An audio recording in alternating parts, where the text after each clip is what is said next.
Olá, TV FUVES no ar, mais uma edição do nosso programa, neste finzinho de tarde, início de noite, aqui na TV Câmara de Pouso Alegre. Hoje estamos recebendo aqui o Dr. Mário Benedito Costa Magalhães, que é conselheiro do Conselho Regional de Medicina e também delegado da Delegacia Regional do Conselho Regional de Medicina aqui de Pouso Alegre. Hoje ele é o nosso convidado, o nosso entrevistado nessa nossa edição do programa TV FUVES.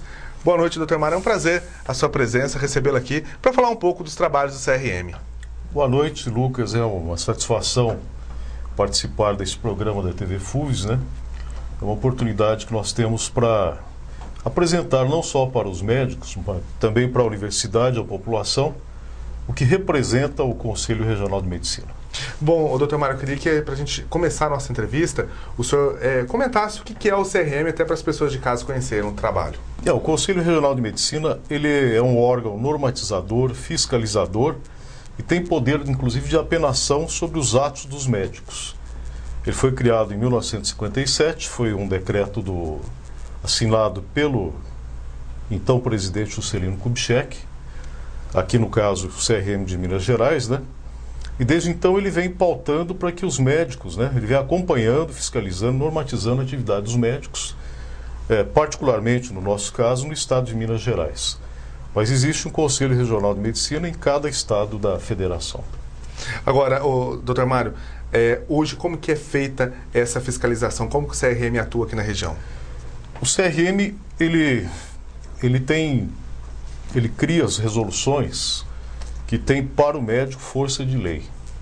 Como também existe a publicação periódica do Código de Ética Médica, que ele é atualizado, inclusive o atualmente vigente, ele foi atualizado recentemente, que os médicos têm obrigação de seguir exatamente o que está ali no código. Caso haja descumprimento do código, então existem aproximadamente, são 118 artigos, que se forem infringidos, o médico será punido por isso junto ao conselho. Certo? Então, o médico ele tem que obedecer às resoluções e o Código de Ética Médica para ele poder exercer corretamente a medicina. Agora, doutor Mário, todo médico que se forma, ele já faz parte do CRM, ele participa, ele pode participar do conselho, como que é feito? Bom, o médico, assim que ele conclui o curso de medicina, ele, para exercer a medicina, ele tem a obrigação legal de se registrar no Conselho Regional de Medicina. Se ele exercer qualquer atividade médica não estando registrado no Conselho, ele é considerado como uma pessoa exercendo ilegalmente a medicina, perante a lei. E tem caso assim ou não? Então, existem casos, por exemplo, estudantes de medicina que estão no 5º ano, no 6º ano, que dão plantão sozinhos em algumas localidades. Caso eles sejam responsáveis por algum ato médico que eventualmente não deu certo, não é o CRM que julga, ele já vai para a polícia. Ah, tem isso. Então ele vai direto responder pela polícia. Por quê? Porque ele não é médico. Se for médico, ele vai responder perante a polícia e perante o CRM. E quando ele tem, de repente, que responder... Perante a justiça, né? E quando ele tem que responder, por exemplo, para o médico, é feita uma banca, um conselho? Como que funciona? Bom, o conselho, ele atua baseado em denúncias, né? Quando surgem denúncias, que pode ser feito por qualquer cidadão, pode ser feito por médicos, só que ele não aceita denúncia pela internet, por e-mail. As denúncias têm que ser formais, redigidas, assinadas com identificação do denunciante. Quer dizer, denúncia anônima no CRM não existe? Não existe. A pessoa tem que mostrar, provar que ela... Não, ela tem que se apresentar como responsável pela denúncia. E acontece isso aqui na região ou aqui no estado de Minas? Olha, Lucas, do jeito que as coisas estão correndo, né? Quer dizer, com a mídia muito forte sobre o que acontece nos hospitais, nos postos de saúde, hoje no Conselho Regional de Medicina de Minas Gerais, em Belo Horizonte, chegam por dia aproximadamente 5 a 10 denúncias. Por dia, isso em Minas, no estado? Obviamente, muitas denúncias não têm fundamento. Mas há aquelas onde existe algum indício de infração. Então, o próximo passo é abrir uma sindicância que corresponde ao inquérito policial. Essa sindicância é nomeado um conselheiro para ser o relator da sindicância. E essa sindicância é levada a uma câmara de conselheiros, com no mínimo 6 conselheiros. E essa Câmara analisa o fato, discute o relatório. Caso não tenha nenhuma procedência a denúncia, então o médico é arquivada a denúncia. Mas se existem indícios de infração, então aí abre-se formalmente um processo. O senhor já chegou a participar desse conselho, de uma banca dessa, doutor Márcio? Sempre. Sempre. Aí o senhor é convocado, o senhor vai até Belo Horizonte participar? 2 vezes por mês nós estamos lá. E como que é, doutor Mário, quando o senhor participa dessa banca, como que é a reação do médico? Ele participa também? Como funciona? Não. O médico, em fase de sindicância, ele não participa.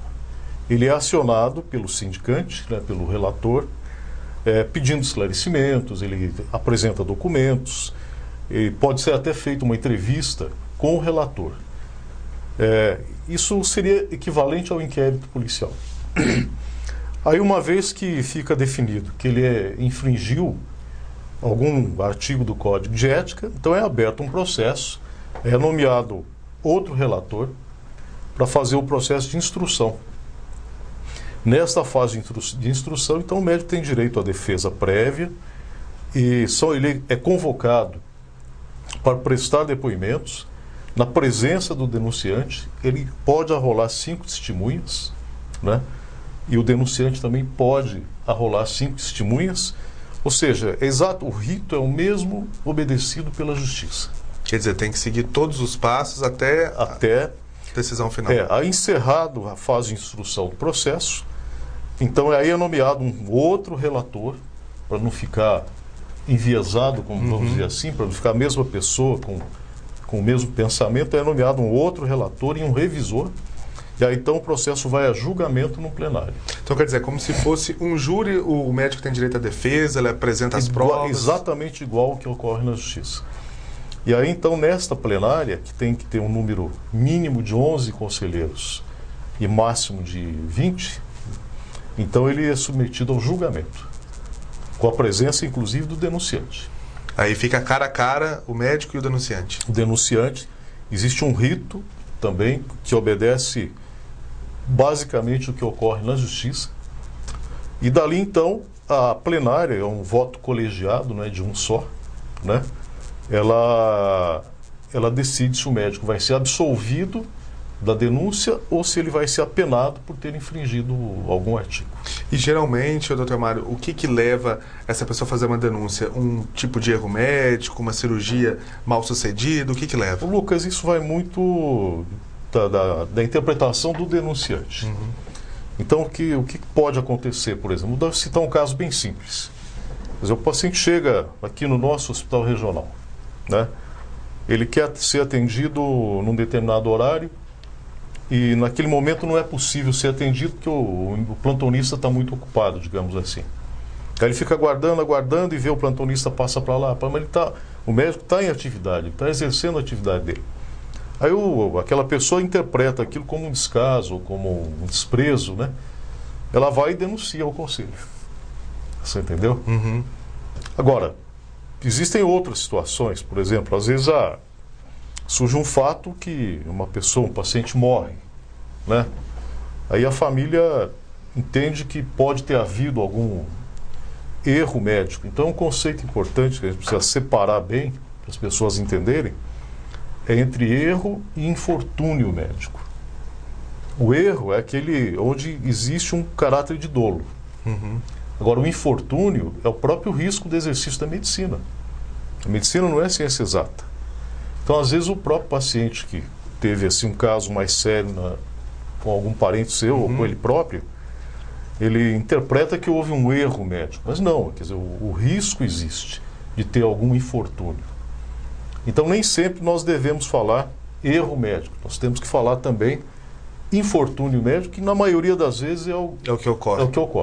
Bom, pessoal de casa, vocês que acompanham nosso programa TV FUV, a gente vai dar uma pausa, vamos para um rápido intervalo. Daqui a pouquinho a gente continua a nossa entrevista, que vocês viram que está bem interessante o tema sobre os trabalhos do CRM. A gente volta já.